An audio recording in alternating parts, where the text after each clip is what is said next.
Why don't you just go inside? I know family could be pretty annoying, but how bad could they really be? You're always saying that because you don't know. It's the same question all the time about the same thing. Why don't you know how to speak your own language, sir? And you don't want to learn. Let me ask you. Do you feel knowing how to speak your own language is important? Uncle Shegun asks me all these questions in front of family and friends, each one right after the other without giving me a chance to answer. As darts hitting their target, the bullseye being my despondency. Throwing the darts obliquely, they missed the main target and instead targeted anger.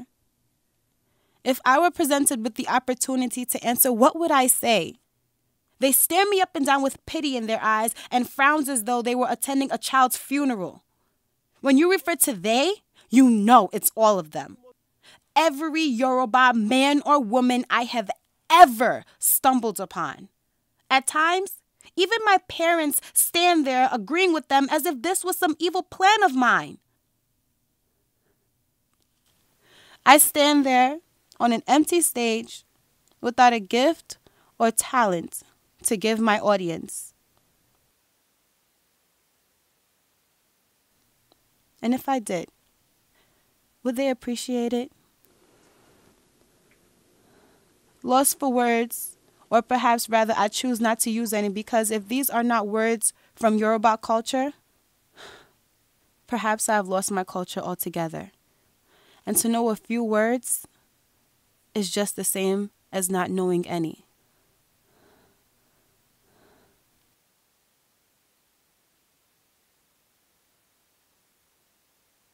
Now in a position where words are as heavy as eba, held in a stomach, and traditions without words are as light as a gele, worn on your head, it seems as though I have failed.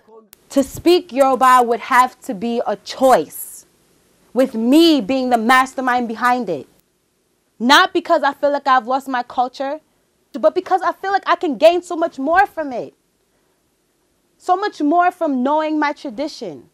So much more from speaking Yoruba. So much more from being Nigerian. I am still Omo Naija.